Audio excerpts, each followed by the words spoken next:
Hi friends, இது இவ்வளோ பெருசா ஏன் மட்டும் சொல்றேன். Hi friends, எல்லாரும் எப்படி இருக்கீங்க? நல்லா இருப்பீங்கன்னு நினைக்கிறேன். நாங்களும் ரொம்ப நல்லா இருக்கோம். Welcome to my channel. Priyamalai சேனலை சப்ஸ்கிரைப் பண்ணாதவங்க சப்ஸ்கிரைப் பண்ணிக்கோங்க.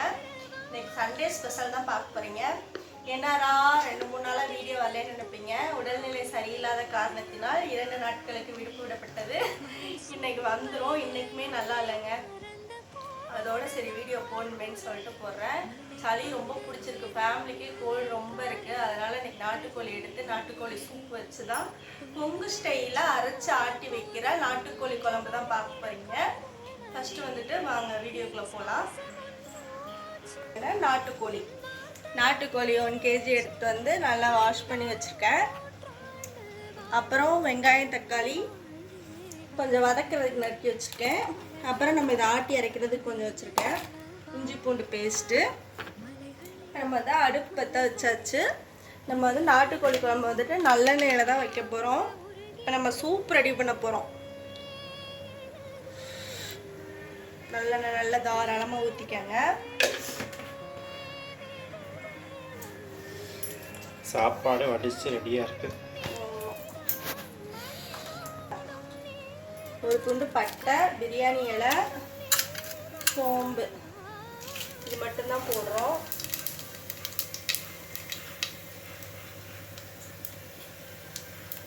நல்லா வதங்கட்டும். பொரிஞ்சிச்சு. இப்போ சின்ன வெங்காயம் போடுறோம்.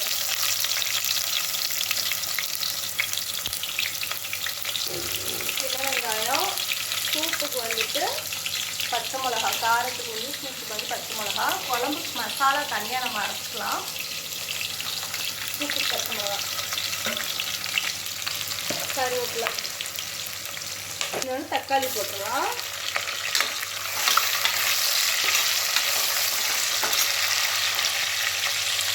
இப்போ வந்து உப்பு தேவையான வச்சு போட்டு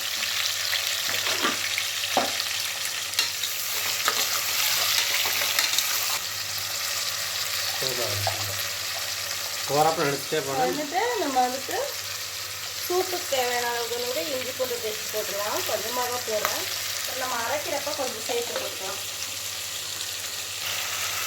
இப்போ குழம்புக்கு தேவையான மஞ்சள்தூள்,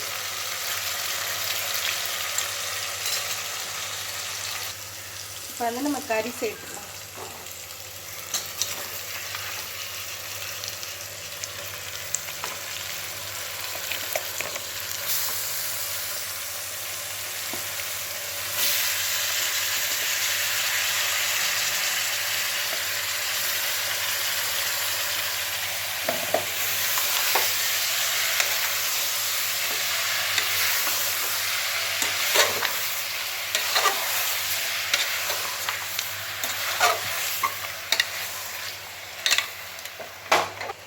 இன்றைக்கி நம்ம மசாலா அரைச்சி வைக்க போகிறோம்.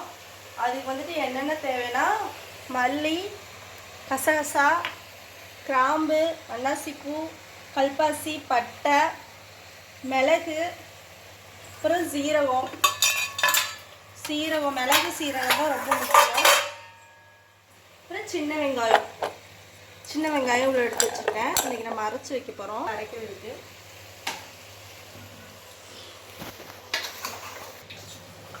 வந்து கறி நல்லா சுருண்டுருச்சு, வதங்கிடுச்சு. இப்போ வந்து நம்ம தேவையான அளவு தண்ணி ஊற்றிடலாம். தண்ணி ஊற்றி ஒரு 3 விசில்.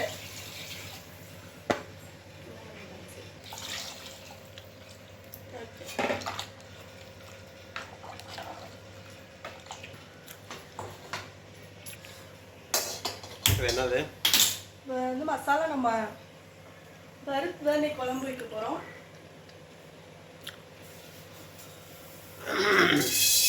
மல்லி,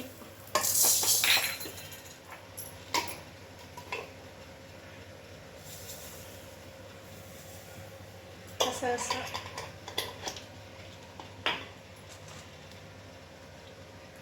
கிராம்பு,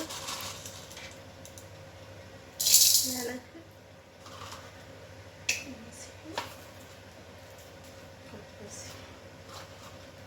பட்டை,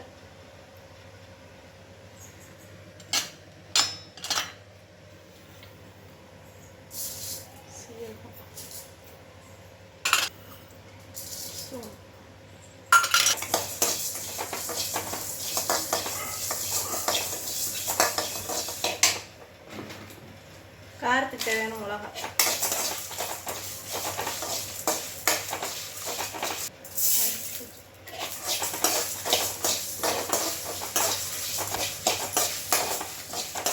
லாஸ்ட்டாக போட்டுக்கோங்க, இல்லைன்னா கறிக்கு போயிடும்.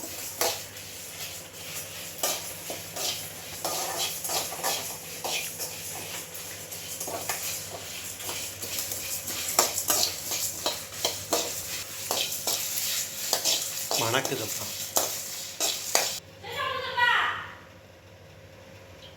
கொஞ்சம் நல்லெண்ணெய், தேங்காய். இப்போ எண்ணெய் காஞ்சிச்சு.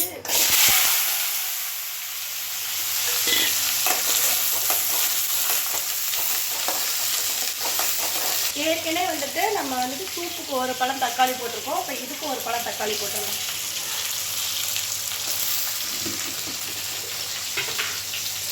கருவேப்பிலை நல்லா வதங்கிடுச்சு. ஆஃப் பண்ணிடலாம். ஆஃப் பண்ணிவிட்டு என்ன பண்ண போகிறோன்னா கொஞ்சம் நல்லா ஆறட்டும். ஆறுனதுக்கப்புறம் ஃபஸ்ட்டு இதை அரைச்சிட்டு, இதுவும் கொஞ்சம் சூடாக தான் இருக்குது, இதை அரைச்சிட்டு கொஞ்சம் பவுடர் ஆனதுக்கப்புறம் அதையும் போட்டு அரைச்சோம்னா பேஸ்ட்டு பதம் வந்துடும். அதுக்குள்ளே நமக்கு 3 விசில் வந்துடும். அது பெரியதாக எரியுது. சாப்பாடு வடிச்சாச்சு, குழம்பு மட்டும் வச்சுட்டு சாப்பிட்றதா வேலை.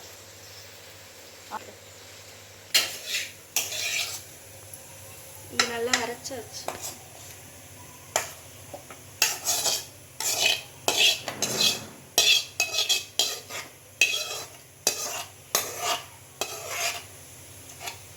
இஞ்சி பூண்டு கொஞ்சம் சேர்த்து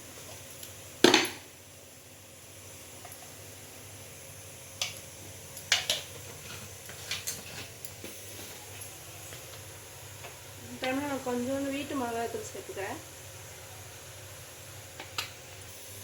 நல்லா அரைச்சாச்சு. சரி, விசில் அடங்கட்டும். இல்லை விசில் அடங்கட்டேன். விசில் அடங்கினதுக்கப்புறம் நம்ம பார்க்கலாம். விசில் விட்டாச்சு, 3 விசில் விட்டாச்சு. கறி நல்லா வெந்துருச்சு.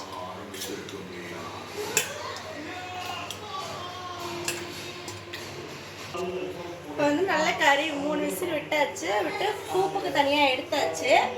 இப்போ வந்து நம்ம வந்துட்டு இந்த அரைச்சி வச்சுருக்கோம் இல்லையா, இந்த சாந்து வந்துட்டு இதில் சேர்த்துருவோம்.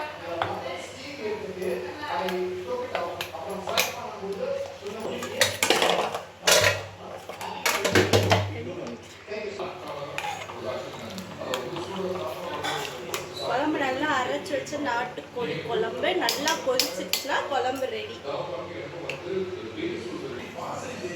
சூப்பு நல்லா பெப்பர் போட்டு ரெடி ஆயிடுச்சு.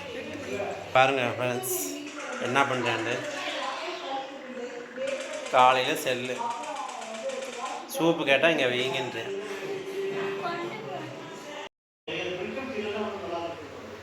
குழம்பு நல்லா சூப்பராக ரெடி ஆயிடுச்சு. நாட்டுக்கோழி குழம்பு நல்லா அரைச்சி ஆட்டி வச்ச நாட்டுக்கோழி குழம்பு.